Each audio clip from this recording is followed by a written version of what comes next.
everybody, it's Monday, July 5th, and that means it's time for another episode of Chatting with Agnes and Cecilia, Nonprofit Conversations. It's also Independence Day observed in the United States when we look back at the War of Independence and realize that our longtime relationship with the UK could continue even though we had to go our own way. I'm here today with my co-host and friend, Agnes, and I'm going to throw it over to Agnes to say hello. Thank you, Cecilia. Good morning, good afternoon, and good evening to our global audience. My name is Agnes Amos Coleman. I'm an author and a consultant. Over to you, Cecilia. Great, thank you, Agnes. And we're here today with one of our favorite and most frequent guests, Michael Butera of Association Vision. Hi, Michael. Would you like to introduce yourself and say hello? Well, hello first to Agnes and to Cecilia and to our friends around the globe.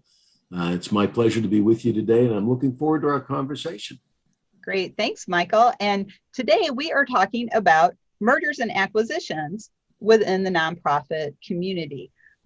Mergers and acquisitions are two very different things, though, aren't they, Michael? They really are, and it's probably good for us to put a little bit of definition around them. So a merger, essentially is two or more entities that form one. That's pretty simple. An acquisition, on the other hand, is where one entity usually purchases or acquires, as you would, either one or other interest. So today, if we have an opportunity, we might touch on the acquisition thing, but for the most part, I hope we get an opportunity to talk about mergers in our sector. I think that's a great topic to have, because as we're starting to slowly come out of the lockdown regulations and guidelines and rules, we're starting to see people start to interact more. But I think we might also see more happen that we thought might happen last year, which is mergers of smaller associations coming together so that they can both survive. As we all know, there's a lot of smaller subspecialty associations within professions and industries. So, Michael, what are some of the benefits of a merger for two associations? Well, let's run through some of those together. Obviously, there's some on the financial side. For example, there's economies of scale. Everybody doesn't have to do the same thing, and so you have the opportunity to bring that together. Another one is a growth piece relative to your market. If you have the market so segmented out, take education associations. Well, you could have social studies and history and civics. They're all separate associations, but in the end, aren't they able to really work on one piece? So there's the opportunity for a growth potential and for a new look at the market share. Another area, of course, is your ability to distribute your content, which is fundamental to the association world, and their new distribution systems, which can also be broadened up. There are employee interests and talent interests. Sometimes when we talk about employment, we don't talk about talent. Well, one association may have more talent than another association in a particular area. So there's a benefit that comes there. And of course, there's this whole issue of technology today.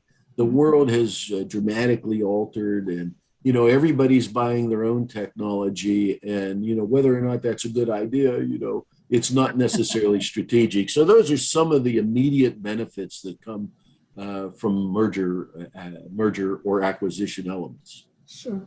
So, Agnes, what are your thoughts on this topic? I have a question for you, Mike, and that is for our association community who are considering this as a strategic way of growing the business. What are the key questions they really need to ask their strategic planning team on how to move forward with this? Because obviously this is something that needs to be thought through, and it'd be interesting just to hear your take on that. Well, thank you. There's a great quote from Mahatma Gandhi, I think, that we ought to think about here, and it's really a pretty simple one. The future depends on what we do in the present. And so we have to think about, as you say, the questions that are appropriate. From my perspective, I have this kind of 5-phased view of how acquisitions and mergers actually occur. So to get to your specific thing about what are the right questions, the first part of any merger is what I refer to as the pre-formalization stage. or this might be, the dance and dating stage, if you would. And that means this is where we're going to build confidence in one another. So Yes. what are the questions you're going to ask each other? Well, what do you really do? Why do you really exist? Everybody wants to get to the what's in the hows before they ask the why. Why does each organization exist? Do you really exist for the same stakeholders? Who are your significant players inside your organization? And can we work together? Is there a way to practice that in advance of formalizing these kind of sessions? And then there's the whole idea of a target analysis. Now, in the private sector, target analysis means who is it out there that best fits, that makes me grow? Well, there's a lot of that same thing in the association world, except we have a hard time talking about it that way. It's like we almost can't use the word customer when we talk about our members and our stakeholders. We have to talk about members or stakeholders. But in effect, they're customers, just like they are enterprise. So who are our members? Who are our stakeholders? Are they the same? All these kinds of things come up before you get to the part where all the attorneys come in and make it more complicated than it has to be. Interesting. Another thought that just came to mind, once you get into this mergers discussion, or if you formalize it and the attorneys get involved, is there an exit strategy, or once you're married, you're married? I think that's an excellent point you just made, because the answer is most merger agreements should have an exit provision. What happens if this doesn't work? And some of them that I've been involved in actually have that already put into practice. So, for example, when I was working with the National Education Association, we were able to merge many of our state units. New York was a merged unit between the NEA and the AFT, and they were able to do it in Florida and Minnesota. I could go on and on about that. But when it came to the nationals, the two national organizations, the NEA and the AFT, because of the failure to ask those important questions and to build this confidence with each other's stakeholders, they were unable to merge at the national level. So they had to exit out, and they did it actually very responsibly. So yes, you should, part of the whole apparatus is, if it doesn't work, what? And it's perfectly appropriate to do. It happens all the time. In fact, again, in the private sector, you see this, you see an announcement where they're going to purchase X, or two organizations are going to merge, and it's going to take 2 years. And then 18 months down, you understand it all broke up, So the marriage thing is a little bit more difficult, I think, that's a contract of a different type. Right. And you both made me start thinking about Gwyneth Paltrow and her adventures in decoupling when she ended her marriage. But this actually brings to mind, I think, if you're in the nonprofit community, we probably all remember ASAE, a large national organization, merged with a regional organization called the Greater Washington Society of Association Executives. And at first we all thought it was a great idea, but there were glitches, of course, as there always are. But one of the things, and the reason this came up, Michael, is you mentioned talent management, because when people have different talent on their staffs. And what ended up happening in the merger is, for at least 3 years, there were 2 of everybody. So there were 2 directors of membership, there were 2 directors of research, et cetera. So what are some of the ways, or I don't know, Michael, maybe just some good tips for how do you do the talent management part? Because if 2 membership associations merge, you are going to have 2 membership directors, most likely. So what's the best way to work all that out? Well, let's talk about 2 parts of it. Staff is one of them, and the other one is governance.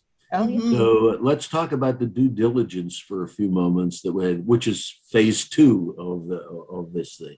So the due diligence would be, for example, if we have people that are both talented, let's use the one that you already said in membership development. Maybe someone will be responsible for membership development, and maybe another person is more suited to membership in terms of the maintenance, the retaining thereof. And so you can divide those roles. On the other hand, there should be, you know, an open mind here that maybe everybody's not necessary either. So usually in these mergers, there's some period of time where everybody experiments with that for a little bit of time. And often associations have bought outsourcing assistance to the people who are no longer going to be employed. So it requires a level of openness in this whole issue of talent. Then, you know, we just talked an example of staff. Think of it on the governance side. Well, you probably had 2 chairmen of the board, and you probably have 2 boards, and you probably have umpteen committees that everybody's at. You have traditions of all kinds that have existed. Those same things have to be dealt with. That's why mergers aren't something with a light switch. You don't turn it on day one. You announce it, you nurture it, you have your plan, you have your integration strategy and alike. And as you progress, you know, you're going to have to make some modifications in all of that. The governance one actually turns out to be a lot more difficult than the staffing one. Because the staffing one, you know, you have defined talent areas that you need. Where in the governance side, you know, people have been elected, and, you know, what does that mean? And some elections are really not elections because they know tons of stuff, but rather because they've served their institution for a long period of time. So how do you know, if you had 2 boards, both had 15 people on them, you could have a 30-person board? I mean, that's crazy. So all those pieces, you know, have to be worked out as well. So the part of the due diligence then is that role identification. Who's going to do what and when? And, you know, do their documents actually match their rhetoric? So what I mean by, you know, you can look at their 990s, you know, does the money really say what the money really says? You know, and there are other, you know, state filings, depending upon what states they were incorporated in and so forth and so on. So that's all part of the due diligence phase 2 as I view it. Well, and Michael, we have about 3 minutes left for the other 3 areas. Well, then let's do them real quick. Let's cover them all. So the third phase, of course, is valuation understanding, and simply put, you know, that's the enhanced value that a merger or an acquisition brings. If it doesn't enhance the value to the stakeholders, then, you know, that's a part of the exit, as Agnes said. Let's stop now. Let's don't go any further. And then, of course, there's the formal negotiations phase 4, and that's the one where you are going to need attorneys for this. You know, the banking resolutions, property. What if you had pension systems for 2 different staffs, or 401k plans that were sponsored, or member benefit programs? Or you have long-term agreements for, you know, conferences that you were going to hold and so forth and so on. All those things have to pass as well. And finally, which is phase 5, I call that the integration period. And that's where, you know, we decide which programs are going to be sustained, which programs are going to go, and so forth and so on. So, you know, it's a short period of time we have together here, you know, but let me end with saying this to you, you know. Abraham Lincoln's quoted as having said, "The best thing about the future is that it comes one day at a time." And that's, I agree more. and that's one of the things you have to look at in these merger things, one day at a time, because they don't work, like I said, you know, phase 1, 2, 3, 4, 5. These are all interrelated elements. So, of course. But they're the 5 areas to keep in mind. Yes. Oh, yeah, absolutely. Absolutely. Right. And Michael, thank you. That is a great outline and a great way to consider it. It sounds to me like acquisitions might be easier. We'll have to do that on another episode because you just come in and take it. But Agnes, any closing thoughts? No, I just want to appreciate Michael for sharing his perspective. It surely is a very complex process, and it's not something to be taken lightly. You got to do your due diligence. It's been said. So thank you for sharing that perspective with our global audience, Michael.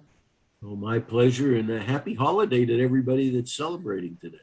Great, thank you. Yes, thanks, Michael. And want to thank Michael Butera again, our guest from Association ActiVision.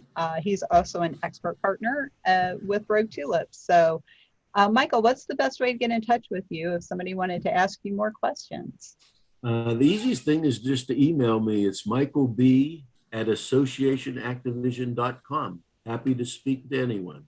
Great, thank you, Michael. And on behalf of myself and Agnes, thank you all for listening or watching, depending on if you're on the audio podcast or the video podcast. If you want to learn more about Rogue Tulips or work with us, you can visit us online at roguetulips.com. We also encourage you to check out the 501c League, which is an online organization for everybody in the nonprofit community and the people who love them. You can find out more at the 501cleague.net, and you can see our spiffy new website. So until next time, we're signing off for this week. We're going to go rogue, and we'll be back next time with another exciting episode.